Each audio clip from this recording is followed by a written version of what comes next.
Hello and welcome to Road Explore USA. In this short video, we'll be going over the history of the Outerbridge Crossing. The nearly 100-year-old bridge carries Route 440 between New Jersey and Staten Island. The interstate structure carries around 100,000 vehicles per day and is the fourth busiest in the Port Authority's bridge inventory. Let's get started.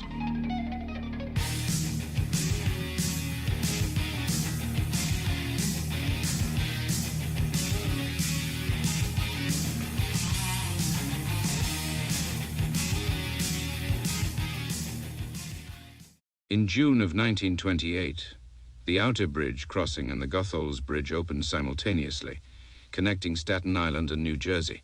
The dedication ceremonies were a fitting mark for an event historic in the life of the Port of New York.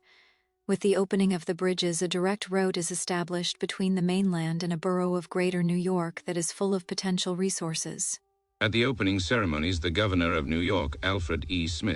envisioned of a future bypass of Manhattan which was to include a bridge over the Narrows to Brooklyn and a bridge connecting Long Island with Connecticut. "What we want, now that these bridges are finished," he said, "is a bridge across the Narrows to Brooklyn. We need a traffic line from New Jersey and Montauk Point, and then a bridge to New England, making a great highway for commerce." Governor Smith's idea for such a highway is on the lines of a similar suggestion made by former U.S. Secretary of Commerce Redfield at the installation of Brooklyn Chamber of Commerce officers some time ago. Interestingly, the idea of connecting Long Island and Connecticut became an issue again just recently as I'm making this video. We feel an infrastructure project of this magnitude is exactly what this country needs right now.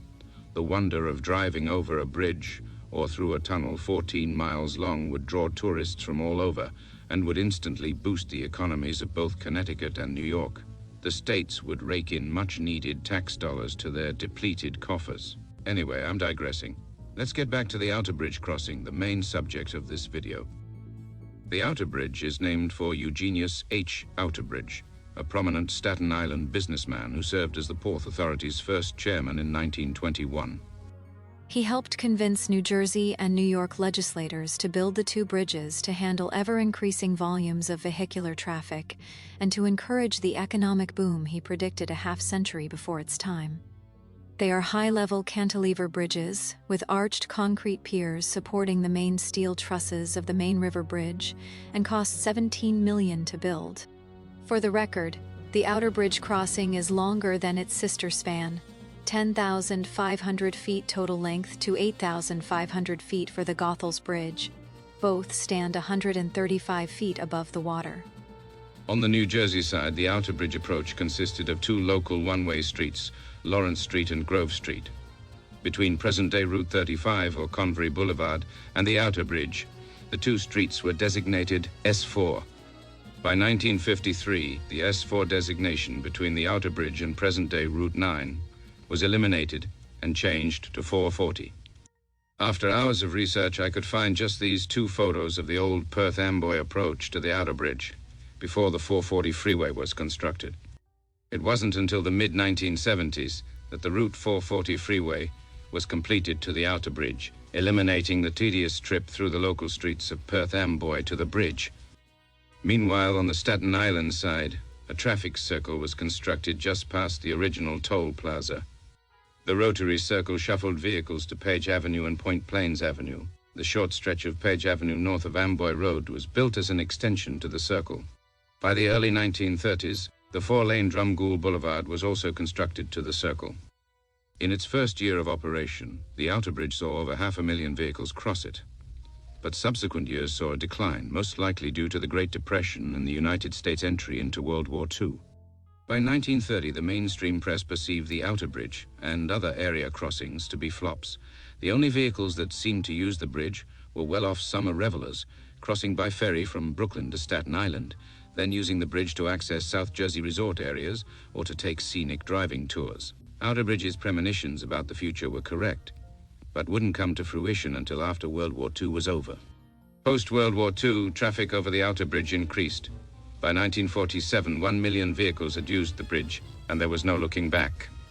The opening of the Verrazano-Narrows Bridge in 1964 almost instantaneously overwhelmed the newly constructed Clove Lakes Expressway, now the Staten Island Expressway. So much so, an electric sign was installed that would direct motorists to Richmond Avenue to access the Outerbridge Crossing instead of the Goethals Bridge. In anticipation of heavier traffic volumes from the new bridge, the Port Authority widened the approach ramps to the Outerbridge and installed sodium vapor lighting to enhance safety. That consisted of replacing 5-foot-wide strips along the sides of the roadway and increasing the width used for traffic from 42 to 50 feet. This was done along 8,000 feet of roadway. The Goethals Bridge continued to carry more vehicles to New Jersey until the West Shore Expressway opened in the mid-1970s, giving motorists a shorter route to New Jersey's shore points. The new expressway also enabled vehicles to bypass the tolled New Jersey Turnpike. The completion of the West Shore Expressway also meant more vehicles for the Outerbridge Crossing. From 1977 to the present day, the Outerbridge has been the busier of the two bridges. By 1970, the Port Authority demolished the westbound toll plaza to New Jersey in order to reduce congestion and air pollution, which was a major issue at the time. By 1975, with traffic counts rising year after year, the last half of the eastbound Staten Island toll plaza was removed. 7 new eastbound plazas were erected to expedite vehicles through the area. The rotary traffic circle was also eliminated, and a new interchange was constructed to the toll approach from the partially completed West Shore Expressway and the Richmond Parkway. The traffic circle at Page Avenue, just east of the existing toll plaza, will be eliminated, and new connections will be provided with the local street system. Other safety improvements were made during the mid-1970s, including the installation of Jersey barriers to better separate traffic and decrease head-on collisions. A 32-inch high concrete divider, 2 feet wide at the base and 6 inches at the top, will speed traffic by separating the east and westbound lanes.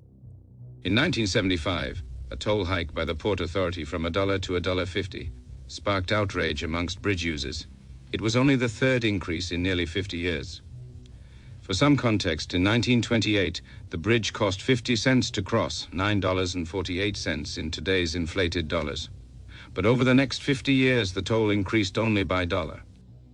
Federal officials have begun an investigation into the Port Authority's 50-cent toll increase, which went into effect yesterday, and have ordered the agency to submit written proof that the increase is reasonable and just, the advance learned yesterday.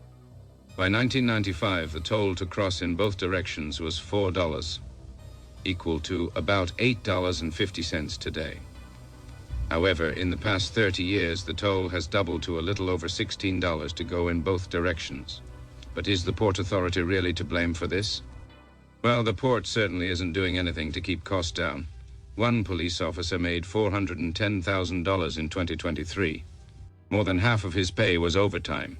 The agency claims it was having a staffing issue. In 2024, 11 employees made over $400,000, an astronomical sum for a public employee. The total payroll for the Port Authority eclipsed $1 billion in 2024, a staggering sum. It's almost as if you're paying these inflated toll prices just to cover the bloated salaries of the clandestine agency and its cash-hungry employees. I could probably make an entire video dedicated to exposing the corruption and endless grifting over at the Port Authority, but there's only so many hours in a day. A New Jersey man, Levert Caldwell, racked up $20,000 in unpaid tolls and fees and was charged with larceny. Another New Jersey man, Stephen Salmon, accumulated $48,000 in toll violations. Half of that total is probably punitive penalties tacked on by the Port Authority. I found countless stories of toll evaders and would really like to interview these people. Did they simply get fed up and take a stand against the government? Are they criminals? Are they heroes? Or should they have just complied like everyone else, including myself? What do you think? Leave a comment below. In March of this year, the Port Authority was in the process of conducting engineering studies to explore the possibilities of widening the Outerbridge. We don't see how that's at all possible. A replacement of the nearly 100-year-old bridge is probably the way to go. However, some officials have suggested a tunnel underneath the Arthur Kill between New Jersey and Staten Island. But tunnels are usually more costly. It will probably be another few years until a decision is made, and then another decade preparing the federally mandated environmental impact statement, which will cost millions to conduct. If you made it to the end, I'd like to thank you for watching my video. Over the next few months, we'll be going over the history of the Richmond Parkway and the West Shore Expressway. Please subscribe or consider giving a thumbs up to support this exhaustive research.